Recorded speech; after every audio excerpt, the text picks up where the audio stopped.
In ancient Mesopotamia, people did not sleep on soft beds.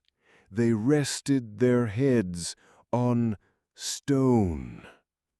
Yes, solid, cold, carved stone. These stone pillows were used not for comfort, but to protect the ears and mouth from insects. Shaped like a small bridge with a gentle curve, these pillows were more practical than pleasant.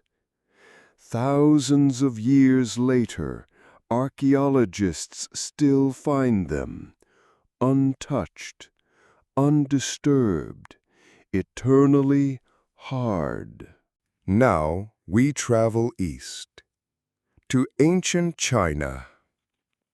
Here, pillows were made of porcelain. Yes, smooth, glazed ceramic. Cool to the touch, firm under the neck. Painted with birds, fish, and mountains, these pillows were more art than comfort. Hard pillows, they believed, kept the mind sharp and the soul aligned. The softness of feathers? Unnecessary. Sleep was about balance. The Egyptians believed the head was sacred, so they lifted it up with a wooden headrest.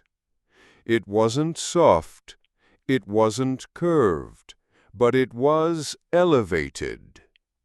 Their pillows looked like footstools, made of wood, ivory, or stone, used by the living and the dead. Even in tombs, headrests waited silently for a head that would never move again. The Greeks and Romans liked their pillows soft. They filled them with straw, reeds, and sometimes feathers. Pillows were found in dining rooms and in gardens. The word pulvinus meant pillow, but also power.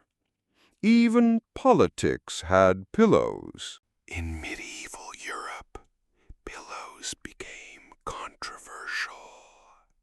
Men avoided them. They were seen as feminine, decadent, and sinful. Only women and babies used pillows. But kings and queens, they slept on velvet, silk, gold-threaded cushions. Pillows were power and privilege. By the 1700s, feathers returned. Soft, light, fluffy feathers. People slept on goose down. The wealthy had dozens of pillows, big ones, tiny ones, decorative ones. Servants fluffed them like clouds being shaped. It was the age of elegance and puff. Then came the machines. Factories filled the world with pillows, stuffed with cotton, wrapped in patterns. No longer handmade, no longer rare. Pillows were everywhere, affordable, replaceable, universal. Everyone finally got a good night's rest. In the 20th century, NASA gave us memory foam, a pillow that remembered your shape, your weight, your sleep. Today, we have cooling gel pillows, anti-snore pillows, music-playing pillows.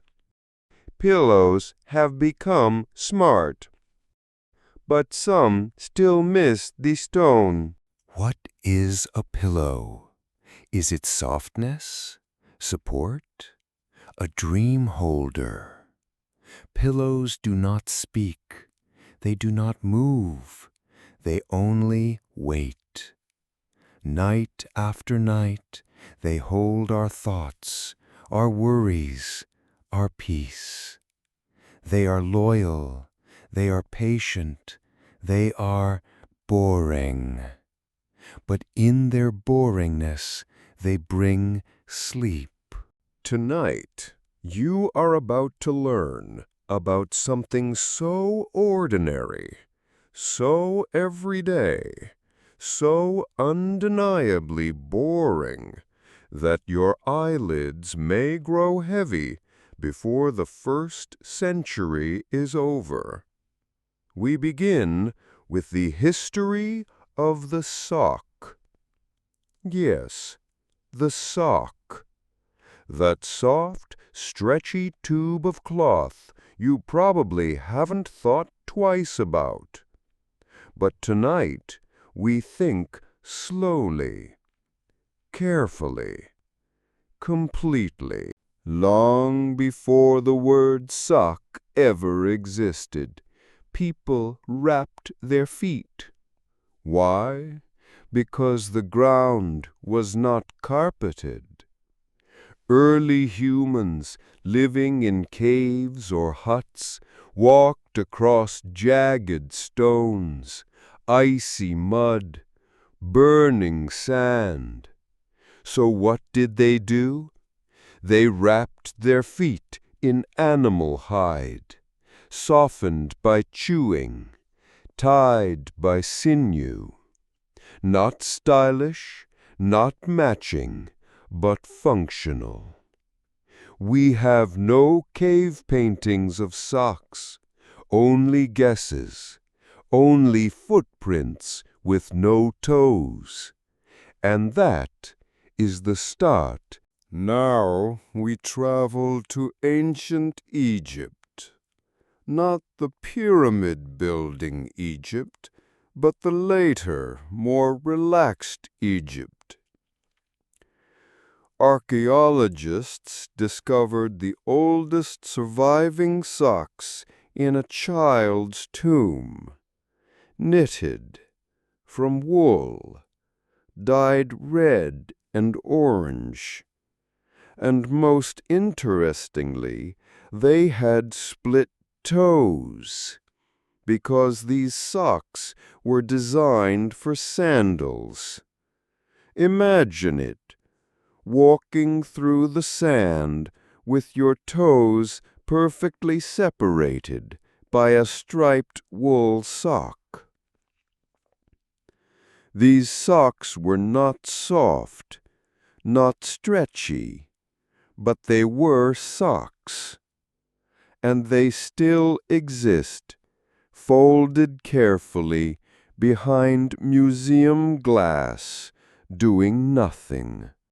The Greeks wore something called piloi, made from matted animal hair. Not very cozy, very itchy, but better than frostbite. The Romans went a step further. They wore udones, fabric wrappings for the feet, beneath their sandals. Imagine walking to the Roman Forum in leather sandals with cotton socks. Truly advanced. Socks slowly became a sign of status. If you had clean socks, you were someone. If your socks matched, you were probably rich. If you wore no socks, you were either very poor or very free. In medieval Europe, socks were called hose. They were long, often extending to the thighs, and were made of woven cloth, not knitted, because knitting wasn't invented yet. These hose were held up with garters, tied with ribbons, because elastic didn't exist. The wealthy wore brightly colored hose. The poor had brown. Men wore them with tunics. Women usually didn't wear socks. They stayed home, near the fireplace, where socks were not necessary. In 1589, an English clergyman named William Lee invented the knitting machine. Finally, socks became easier to make, faster, more uniform, less tied, more sock-like. Queen Elizabeth I refused to grant him a patent. She said machine-made socks were too coarse. She preferred hand-knitted ones, but others embraced the machine. By the 17th century, knitted wool socks spread across Europe. Black, brown, gray, with very little variety. Yet somehow people were pleased. The Industrial Revolution had not yet arrived, but socks were on the move, slowly. As Europeans sailed across the world, they took many things: tea, spices, weapons, and socks. British officers in India wore thick black socks beneath woolen uniforms, even in 100-degree heat. French explorers in Canada wore layered wool socks over deerskin moccasins. Sometimes they froze. Sometimes they sweated. But always they wore socks, because they were civilized. With the rise of factories, socks became cheap. Machines now spun cotton. Factories stitched thousands of socks every hour. They came in sizes: small, medium, large, sometimes extra large. Men wore long black socks. Women wore ankle socks. Children wore hand-me-downs. Socks became part of school uniforms, military dress, church etiquette. It was considered indecent to show bare ankles. A glimpse of skin was scandalous. But a sock? Safe, boring, reliable, just like today. By the early 1900s, sock fashion arrived. Stripes, patterns, argyle, bright colors for golf players, neutral tones for businessmen, white socks for athletes. Suddenly, socks mattered. Companies printed catalogs with pages and pages of sock options. Socks were wrapped in paper, tied in ribbon, given as gifts. Not exciting gifts, but gifts nonetheless. People began to lose socks in laundry, and so began the great mystery of the missing sock. In the 1930s, nylon was invented. Soon after, spandex. Now socks could stretch. They no longer slipped, no longer sagged, no longer needed garters. Elastic changed everything, quietly. People wore ankle socks, crew socks, no-show socks. They wore them to sleep, to school, to war. The sock had finally become invisible. Today, socks are everywhere. In drawers, on floors, on gift cards. There are socks with jokes, with pets, with planets. There are bamboo socks, wool blend socks, compression socks. There are socks for running, for diabetics, for astronauts.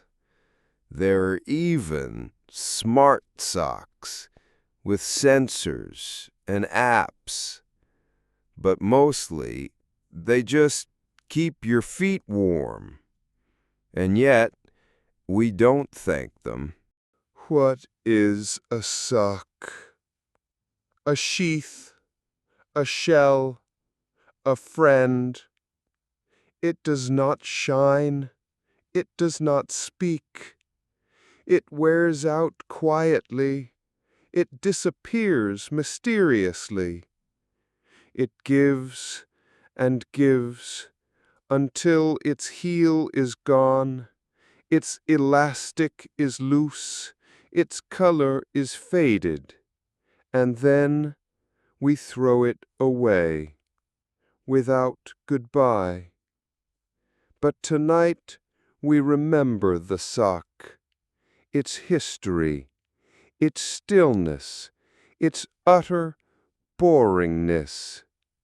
So as you lie beneath your blanket, perhaps wearing a sock or two, let your thoughts drift as your feet feel warm and your mind falls slowly asleep. Let's take a deep breath and gently turn the pages back to the slow, almost forgotten history of the pencil. Not the pen, not the fountain pen, just the humble wooden yellow pencil. We begin in the 16th century. In 1564, a large deposit of graphite was discovered in Borrowdale, England. At first, people thought it was lead. They used it to mark sheep. Yes, sheep. Because what else could be more thrilling? Soon, folks began wrapping this black substance in string, and later encased it in wood. That's right, the pencil was born out of sheep marking and a chunk of earth. The word pencil comes from the Latin word penicillus, meaning little tail, originally a painter's brush, but now a tool of school children and sleepy writers. Let's drift slowly into the 18th century. Graphite was in demand. England had a monopoly. France, however, had none. So the French revolutionized things. Nicolas Jacques Conté invented a method of mixing clay and powdered graphite, then firing it in a kiln. This allowed pencil makers to control hardness. Soft, medium, hard. Yes, pencil braiding was born. In America, pencils weren't yellow at first. They were plain. In 1890, the L&C Hartmouth Company introduced a luxury pencil called the Koh-i-Noor, named after a famous diamond. To show off, they painted it yellow. That yellow, it caught on. and the world turned yellow. By the 20th century, the pencil had an eraser stuck on the top. While this invention was practical, it wasn't always welcome. Some educators feared it would encourage mistakes. But as we now know, the eraser stayed. Let's talk about the hexagonal shape. Why not round? Because hexagons don't roll off desks as easily. That's it. Then came mechanical pencils. They didn't need sharpening, but they were also not wooden, so they felt colder, less nostalgic. From graphite mines to your elementary school desk, from blueprints to crosswords, the pencil has remained quietly boring and reliably soft. And now here you are, lying back, listening to a tale about graphite and clay.